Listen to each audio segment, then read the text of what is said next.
নমস্কার বন্ধুরা, বিউটিফুল সোলে আপনাদেরকে স্বাগত। আজকে আমি আপনাদের জন্য একটি জেনারেল সাইকিক রিডিং নিয়ে এসেছি। এখানে আমি দুটো পিকচার দেব এবং এই দুটো পিকচারের মধ্যে যে কোনো একটিকে আপনাদের সিলেক্ট করতে হবে। আপনাদের সিলেকশন যেরকম হবে সেই অনুযায়ী কিন্তু রিডিং হবে। একটি সিলেক্ট করে কিন্তু পরের বার আরেকটা সিলেক্ট করতে জাম্প করলে কিন্তু রিডিংটা ঠিকঠাক মতন হবে না। এবং এটা যেহেতু জেনারেল রিডিং, তাই আমি বলবো যে এটার মিলে যাওয়ার চান্স কিন্তু 90%। এবং যদি কারোর পুরোপুরি মনে হয় যে আমি পার্সোনাল রিডিং করাবো, সেক্ষেত্রে পেড কনসালটেশন বা পেড রিডিংয়ের জন্য আপনাদেরকে যোগাযোগ করতে হবে। তো এই যে পিকচার দুটো আমি দিচ্ছি, এখানে আপনার ইন্টেনশন যত ক্লিয়ার রাখবেন, আপনি যত পজিটিভ থিঙ্কিং করবেন, আপনি যত আপনার যে জিনিসটা নিয়ে আপনি জানতে চাইছেন সেই ব্যাপারটার ব্যাপারে যত আপনি কনসেন্ট্রেশন রাখবেন, তত সুন্দর কিন্তু আপনার সাথে মেলার চান্স থাকবে। আমি বলবো কারো কারো ক্ষেত্রে 90%-এর থেকে বেশিও মিলে যায়। যদিও psychic reading general psychic reading, তবুও কিন্তু অনেকের কিন্তু 90% থেকে বেশিও মিলে যায়। তাই নিজেদের ভাইব্রেশনটা হাই রাখুন এবং ইন্টেনশন যতটা সম্ভব ক্লিয়ার রাখুন এবং যেটা সিলেক্ট করবেন সেটাতেই কিন্তু স্টিক থাকুন। আমি স্ক্রিনে ছবি দুটো দিয়ে দিচ্ছি, আপনারা প্লিজ সময় নিয়ে ছবি দুটোকে সিলেক্ট করুন এবং নিজেদের মনে মনে চিন্তা করুন। যদি পার্টনারের বিষয়ে চিন্তা করেন, যদি নিজের বিষয়ে চিন্তা করেন, যদি নিজের ম্যারিড লাইফ সম্পর্কে চিন্তা করেন, সেটা নিয়ে চিন্তা করুন এবং আস্তে আস্তে আমি রিডিংয়ে আপনাদেরকে বাকিটা জানাবো। এবং এক্ষেত্রে কি জানেন তো, অনেকে প্রশ্ন করে বসবেন যে কি করে অ্যাকিউরেট হয়ে যায় বা কি করে আমাদের সাথে মিলছে। এখানে আমি একটাই উত্তর দেব যে যিনি সাইকিক রিডিং করছেন, সেটা আমি হই বা যেই হই, তার ইন্টেনশন যত ঠিকঠাক থাকবে, তিনি যত পজিটিভ মাইন্ডে থাকবেন, প্লাস আপনি এই যে রিডিংটা দেখছেন, আপনি যতটা ইন্টেনশন নিজের ক্লিয়ার রাখতে পারবেন এবং আপনার পজিটিভ মাইন্ডে যতখানি থাকতে পারবেন, আমাদের দুজনের যে যখনই এই পজিটিভিটি বা এনার্জিটা যত ভালোভাবে অ্যালাইন করবে, তত তাড়াতাড়ি কিন্তু তত ভালোভাবে কিন্তু আপনি রিডিংটা গ্রহণ করতে পারবেন এবং তত ভালোভাবে কিন্তু আপনার কাছে রিডিংটা যাবে। সুতরাং আপনি কিন্তু অবশ্যই পজিটিভ মাইন্ডে থাকুন এবং আপনার নিজের ইন্টেনশন সম্পর্কে অবশ্যই কিন্তু ওয়াকিবহাল থাকুন এবং নিজের ইন্টেনশনটাকে অবশ্যই ক্লিয়ার রাখার চেষ্টা করুন। দেরি না করে শুরু করা যাক। এবং এখানে স্ক্রিনে দেখা নাম্বারে কিন্তু পেইড কনসালটেশনের জন্য যোগাযোগ করতে পারেন আপনারা এবং এই নাম্বারে হোয়াটসঅ্যাপ করতে পারেন, কিন্তু কখনোই কিন্তু আপনারা ফোন সরাসরি করবেন না please. Dear angels, dear universe, god and goddess, please help me. আমি যেন আমার যে দর্শক বন্ধু তাদের জন্য খুব ভালোভাবে রিডিংটা করতে পারি এবং তারা যেন এই রিডিংটা পেয়ে উপকৃত হয়। Thank you universe, thank you angels, thank you positive energy, thank you. Picture number 1-এ যেটা দেখা যাচ্ছে, সেটায় যারা সিলেক্ট করেছেন তাদের জন্য বলি, আপনি যে মানুষটাকে ভালোবাসেন, যে মানুষটার সঙ্গে আপনি সম্পর্কে আছেন, সেই মানুষটা আপনার ব্যাপারে যথেষ্ট আপনাকে ইগনোর করছে এই মুহূর্তে। হ্যাঁ বন্ধুরা, যথেষ্ট ইগনোর করছে। আমি যাদের ব্যাপারে বলছি তারা অবশ্যই বুঝতে পারছেন ইগনোর করছে এবং আপনি যতটা সম্ভব তাকে আঁকড়ে ধরে রাখার চেষ্টা করছেন। আপনি ভাবছেন যতটা আপনি আঁকড়ে ধরে রাখতে পারবেন ততই ভালো, ততইভাবেই যেন তিনি আপনার কাছে বাঁধা পড়ে থাকবেন। আপনি জোরে আষ্টেপৃষ্ঠে তাকে বাঁধার চেষ্টা করছেন, তাই তো? ভাবছেন এইভাবে বেঁধে রাখলে বোধহয় সে আপনার সাথে সম্পর্কে থেকে যাবে। এখানে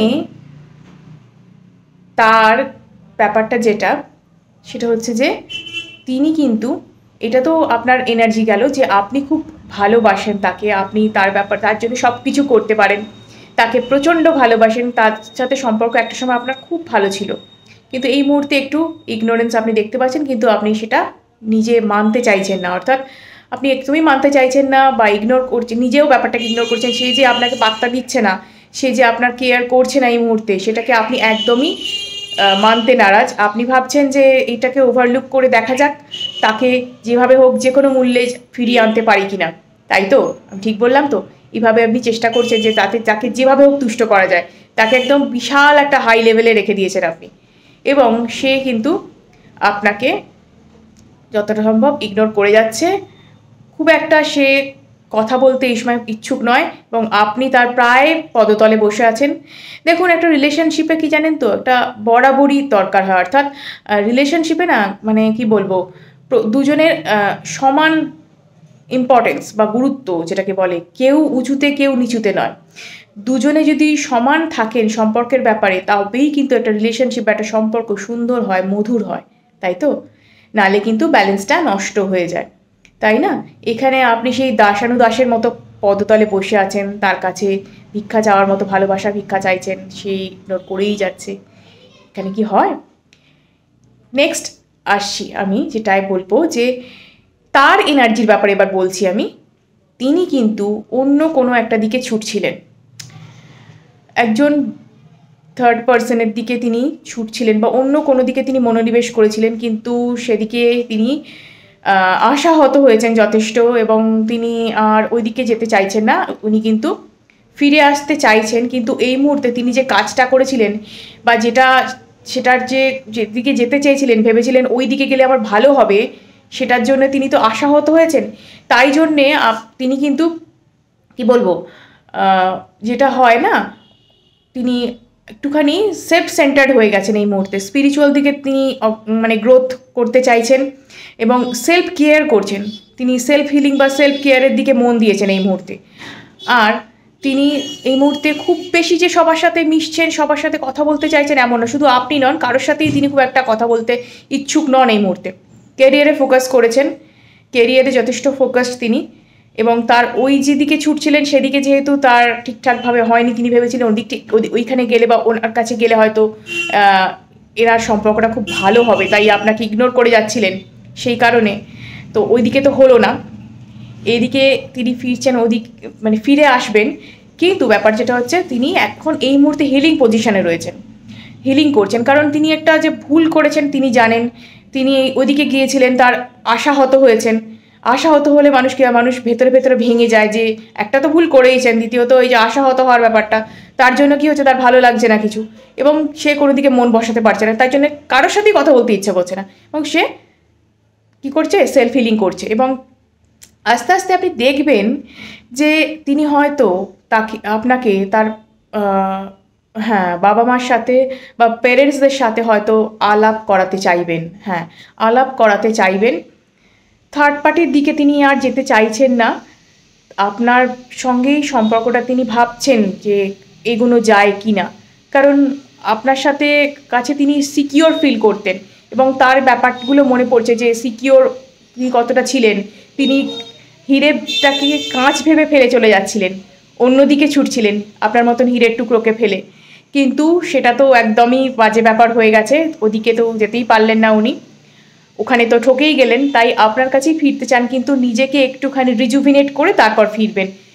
যদি আপনার কেউ ইতিমধ্যে আছেন যাদের রিলেশনশিপ হয়তো 6 বছরের বেশি হয়ে গেছে, তাদের ক্ষেত্রে কিন্তু পার্টনার ফিরে আসবেন। বেশিরভাগ চান্স কিন্তু তাদের ক্ষেত্রেই, যাদের 6 বছরের বেশি রিলেশনশিপ হয়ে গেছে, নতুনদের জন্য বলছি না। সেই সমস্ত সম্পর্ক যাদের দীর্ঘদিন ধরে সম্পর্ক চলছে, তাদের ক্ষেত্রে কিন্তু রিলেশনশিপে ফিরে আসার চান্স অনেকটাই বেশি আমি বলবো। এবং যদি ইতিমধ্যে আপনি তাদের পেরেন্টসদের সাথে যোগাযোগ না হয়ে গিয়ে থাকে বা দেখা না করিয়ে থাকে, তাহলে অবশ্যই আপনাকে তার পেরেন্টসদের সাথে যোগাযোগ করাবে এবং একটা চান্স আছে যে আপনি এক্ষেত্রে কমিটমেন্ট পেতে পারেন। বা যদি কেউ এখানে ম্যারিড থেকে থাকেন, যে আপনার হয়তো যে স্পাউস বা তিনি হয়তো অন্য সম্পর্কে যাচ্ছিলেন, সেক্ষেত্রে আমি বলবো আপনাদের সম্পর্ক কিন্তু ভালো হতে চলেছে। একটু তাকে সময় দিন, তাকে সেলফ হিলিং করার টাইমটা দিন, সে ঠিকঠাক আপনার সঙ্গে সম্পর্ক আবার সুন্দর হয়ে যাবে, আবার মধুর হয়ে যাবে সম্পর্কটা। তাই দুশ্চিন্তা করবেন না। যে পিকচারটা আমি আসবো সেটা হচ্ছে সেই পিকচার যারা সিলেক্ট করেছেন সেটার জন্য যে রিডিং, সেটা হচ্ছে যে আপনি কিন্তু অনেক ডিপ্রেশনে রয়েছেন এবং যে সম্পর্কটা আপনার এই মুহূর্তে ভেঙে গিয়েছে সেটার জন্য কিন্তু আপনি কেঁদে চলেছেন। ঠিক আছে, আপনি ভাবছেন যে কষ্টটাকে ধরে রেখে দিলে বোধহয় আপনার মানুষটি বোধহয় ফিরে চলে আসবে, বা কষ্টটাকে বয়ে বেড়ানোই বোধহয় ভালো, বা আপনি ভাবছেন যে যা চলছে চলুক, এটাই বোধহয় আমার জীবনে হওয়ার ছিল, এটাই তো হওয়ার ছিল, এটাই যখন হয়েছে এটাই চলুক। কিন্তু না, আপনাকে কিন্তু হিলিং পজিশনে আসতে হবে। রিলেশনশিপটা হয়তো যাদের কথা বলছি তারা এই মুহূর্তে নো কন্ট্যাক্ট সিচুয়েশনে রয়েছেন। নো কন্ট্যাক্ট সিচুয়েশনে যারা রয়েছেন তাদের হয়তো কারো কারো হয়তো 8 মাস বা কারোর 11 মাস বা 3 মাস এরকম হয়তো নো কন্ট্যাক্ট সিচুয়েশনে রয়েছেন। কিন্তু এক্ষেত্রে বা কারো কারো ক্ষেত্রে আমি বলবো 3 বছরও রয়েছেন, কিন্তু বেশ পুরনো ক্ষত আমি বলবো। আপনি সেই ক্ষতে কিন্তু প্রলেপ লাগানো বাদ দিয়ে আপনি কিন্তু সেটাকে রীতিমতো চেরিশ করে চলেছেন এবং ভাবছেন যে এটাই বোধহয় জীবন, এটা নিয়েই বোধহয় সারা জীবন কাটানো যাবে, ওই মেমোরিগুলোকে নিয়ে, এবং কেঁদে চলেছেন, কষ্ট পেয়ে চলেছেন। কিন্তু লাভ কি? আপনি কি জানেন আপনাকে হারিয়ে ওই মনের মানুষ কি করছে বা সেই ব্যক্তি কি করছে? সেই ব্যক্তির কথা যদি জানতে চান, তিনিও কিন্তু খুব একটা ভালো নেই। আপনি তো লাইফে অনেক কিছু অ্যাচিভ করেছেন, আপনার কেরিয়ারের দিকে অনেকটা এগিয়ে গিয়েছেন, কিন্তু সেই ব্যক্তি ভাবছে যে যে যার কাছে গিয়েছিল সেই রিলেশনশিপটা কিন্তু ভালো হয়নি। সে ভেবেছিল যে আপনার সাথে রিলেশনশিপটা ব্রেক করে অন্য রিলেশনশিপে যাবে, গিয়েও ছিল, কিন্তু রিলেশনশিপটা কিন্তু ভালো হয়নি এবং সে কিন্তু ভালো নেই। এক প্রকার ছেড়ে আসতেও পারছে না এবং বেরোতেও পারছে না এবং আপনার কাছে ফিরতে পারছে না। সব কিছু নিয়ে একটা খুব কষ্টকর সিচুয়েশানে রয়েছে। দেখুন, এইটা তো ঠিকই, যে কষ্ট দেয়, যে কাঁদায়, সে নিজেও কষ্ট পায়। ইউনিভার্স তাকে ক্ষমা করে না। তাই যে চিটার হয়, যে চিট করে, সে কিন্তু কষ্টই পায়। তো সে এই মুহূর্তে সে কষ্ট পাচ্ছে এবং ভাবছে যে আপনি আপনার লাইফে হ্যাপি আছেন। সে তো অতটা জানে না যে আপনি হয়তো বাইরের দিক থেকে যদিও আপনি অনেকটা নিজেকে অ্যাচিভমেন্টের দিকে গেছেন, কিন্তু ভেতরে ভেতরে আপনি কতটা কষ্টে আছেন সেটা তো সে বুঝতে পারছে না। বাইরেটুকু দেখেই সে বিচার করছে। সে ভাবছে আপনি ভীষণ ভালো আছেন, আপনি ভীষণ হ্যাপি আছেন, উনিই বোধহয় খারাপ আছেন আপনাকে হারিয়ে।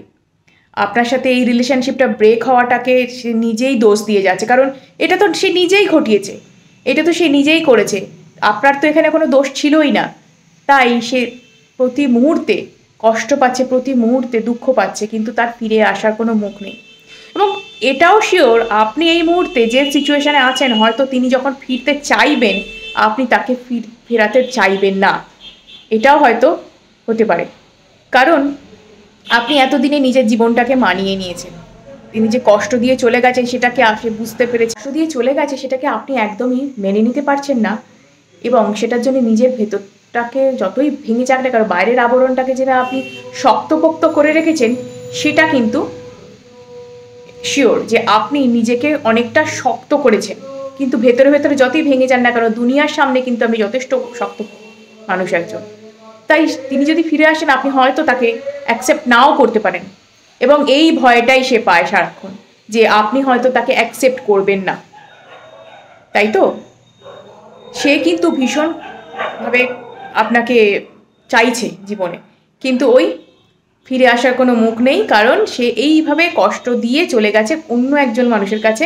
আপনাকে ফেলে ভেবেছিল ওই ওখানে গেলে বোধহয় আমার লাইফটা ভীষণ ভালো হয়ে যাবে, ভীষণ ভালো হ্যাপি লাইফে আমি থাকতে পারবো, কিন্তু হয়নি সেটা হয়নি। তাই জন্য সে ভীষণই কষ্টে হয়েছে। ভিডিওটি যদি ভালো লেগে থাকে অবশ্যই লাইক, শেয়ার এবং সাবস্ক্রাইব করুন এবং অবশ্যই শেয়ার করুন তাদের সাথে যারা অনেক কষ্টে আছেন বা এই ধরনের রিডিং যারা পছন্দ করেন, যাতে অনেকে উপকৃত হতে পারেন এই বিষয়ে। এবং অবশ্যই কমেন্টে আমাকে জানাবেন যে কার সাথে এরকম রিডিংগুলো মিলল। আজকের মতো এটুকুই, ধন্যবাদ।